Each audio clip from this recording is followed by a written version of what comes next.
All right, guys, great question about the finger and hand dexterity. So one of my favorite exercises that I did, especially early on, was I like to use my right non-affected hand to sort of carve the pathway for my left, just like everything else. So really just put your hands together as well as you can if you're able to open your hand. And this is a great one that I love doing. And believe it or not, my left affected hand is doing all the work right now. Stretching, of course, is key. This is one of my favorite. Shoulder up, fingers back. Don't hurt yourself. Again, guys, this is just stuff that has worked for me. I'm not prescribing anything. I'm just showing you what has helped me tremendously. So this is all the things that I've done since day one, just really nurturing my affected left hand and arm and everything, my entire left side, but stretching out the fingers and the hand, right? If you have really tight tone in your affected hand, stretching it out is gonna be the best thing you can do in order to get that dexterity back. That and also grip strength.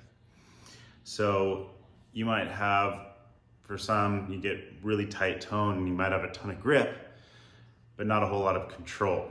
So whether you don't have a ton of grip or you do, I highly recommend one of these. This is a great tool that I got early on. This one's 150 pounds of resistance, but real simple.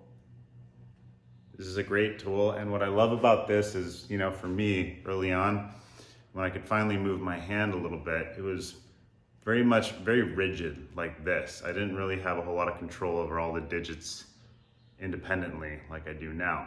And I think the way that I got here is by using this, because it is forcing your hand to squeeze in a very independent manner. All your digits have to work together. This is a great tool. They have all different resistances. Find them on Amazon. You don't have to have a 150 pounder, but I worked my way up to this. Absolutely love it. And of course, when you're done doing this, you're gonna wanna stretch your hand out. Another great thing for grip strength, just hanging from a bar.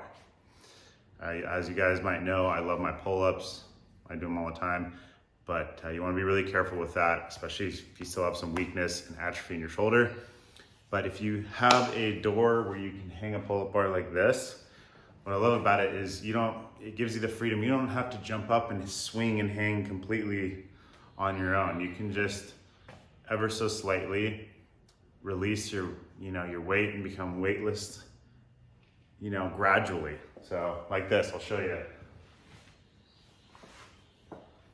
And if you have trouble moving your arm up at all, which I certainly did, grab your hand, put it up on the bar, like so, hang on tight, and just go until you feel comfortable. Okay, it might only be here, okay, but you can come all the way down. And that's really gonna get your hand engaged, and the independent movements of all the digits is really the toughest thing for me. That was moving each finger independently, right? The only thing I can think of is how I got all that back was by these stretches that I showed you guys, using this tool and hanging from a bar, and you really listen to your non-affected side too.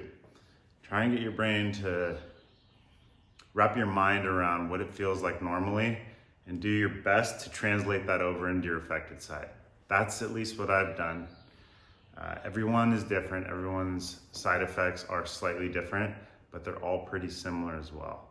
So again, this is not a one size fits all, but I really hope this helps you guys out and you're able to give it a shot. So any more questions, feel free to ask, and until next time, hope this helps, guys. All right, cheers.